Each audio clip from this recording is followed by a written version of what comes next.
Hello, beautiful galactic family. So it's springtime here in Romania, my home base. It's my favorite time of the year, the rebirth of nature. So the intention behind this video is a reflection on the cycles of nature and life and death, because there's a big distortion around death and how we perceive it. Ever since we're born, especially if we're born in the Western world, life is seen as a straight line, going from birth to adulthood to death, and that's the end.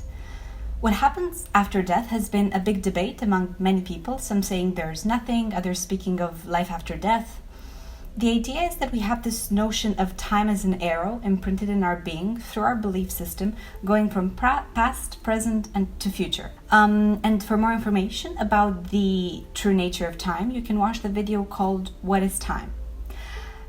Nature, on the other hand, moves in cycles. It's the law of nature reflected in the alternation of day and night, in the changing of the seasons.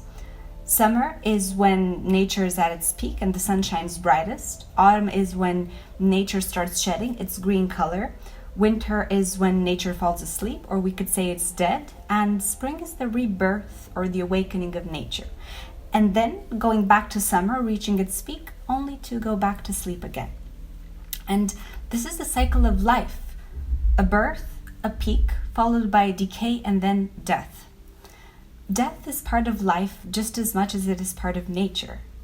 But what we forget is that after every death, there's always a rebirth. Humans have grown alienated from nature, and this perception of linear time does nothing but push us further away from it. Since everything in nature moves in cycles, this linear timeline is artificial. It's not something natural. This artificial timeline is called the 1260 frequency, composed out of 12 months, 12 hours in a clock, 60 minutes in an hour, 60 seconds in a minute. And for more information about this artificial timeline, you can watch the video called The Artificial Timeline of the 1260 frequency versus the harmonic 1320 galactic frequency. When we look at life of most modern human nowadays, we're completely surrounded with artificial stuff, with machines, and we're actually completely dependent on machine technology. We drive to work in a machine, spend 8 hours in front of another machine working, then we spend our free time in front of another machine. Nowadays, we all have this machine that fits in the palm of our hand, full of apps. And the reason we do all of this is so that we can receive this artificial credit called money to pay for our machines and buy stuff that nature gives us for free. Since our alienation from nature, the alienation from the natural cycles of time, not only have we forgotten the voice of our soul, living in an artificial robotic paradigm and functioning within this artificial timeline, but we have also distorted our view of life and death as well. Because we see life as an arrow, something that has a beginning and an end. Our perspective of life is one out of balance with the natural laws. We don't just pop into the world from nowhere. We're here by choice, the manifestation of this great spirit growing, learning, and experiencing itself through our senses. And we don't just die and cease to exist. We go back into the arms of the great spirit, and then the cycle begins all over again, just like in nature. Because we are part of nature, and this is something that has been forgotten by so many. That is why nowadays we're destroying the earth through our materialistic paradigm. We are mass producing and consuming goods for the profit of an elite oligarchy of bankers, goods that once upon a time used to be produced by people in their homes. The consequence of this 1260 artificial timeline and mass production and mass consumption, along with alienated labor, is the chaos of modern life. And we're led to believe that this is the only way to live, that this chaotic and stressful way of life is the way that we humans, because we're so superior to nature, must have. We have waged war against nature, and we have considered nature's qualities to be something primitive that we must tame. But this is precisely because we have failed to understand death in its true nature. We see the destruction and death in nature as something to be feared. But when we're in a forest, we see a perfect system where everything is recycled and reused, where life gives room to death only to give birth to more life. When a tree dies, if it isn't chopped down by humans, its remaining nutrients go into its root system, feeding the surrounding trees. When an animal dies, its body gets consumed by other insects and animals, and it goes back into the ecosystem. But we humans, when we hear of death, we usually associate it with fear, pain, grief, horror. We're terrified of death. We spend our whole life running away from it. But death is such a natural part of life, of the world we live in. One of the reasons we are so terrified of death is because of our whole linear perception of time, where at the point of our death, everything stops. Life stops, we die, and that's it. But death only makes room for something new to grow. And another distortion of death comes from our materialistic paradigm itself, where we place matter at the base of our whole existence. So of course that when our body dies, everything stops. What makes death seem so hard is our attachment to the life of a specific person, and forgetting that since we are one with nature, and everything in nature is about recycling and rebirthing, we too go through this cycle. Life doesn't stop when our heart stops pumping. There are so many fascinating studies and books nowadays about NDEs, near-death experiences, documenting hundreds of thousands of cases where people were declared clinically dead, only to return in their body with stories and description about what happens after death. So, of course, that if you think that when you die and just stop existing, death is a terrifying notion. But by observing nature and understanding the cycles of life and death, and by remembering our connection to nature, we can begin to understand.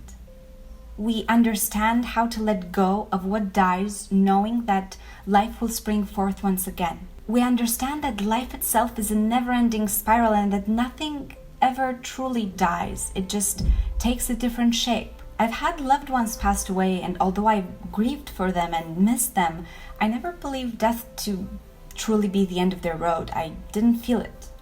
When I was 15 at my grandmother's funeral, it was my first funeral ever, I remember feeling her presence so clearly in the church that I knew then and there that it was just her body that died. And another thing, when we speak of death, we don't necessarily need to talk only about the physical death. That's just one aspect. It can be all kinds of deaths.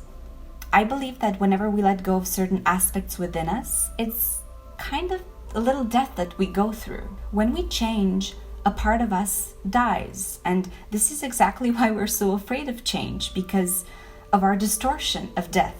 We see death as the end, forgetting that it's only the beginning of something new. Our ego is terrified of change because we have labeled death, which is the gateway for change, as something to be feared.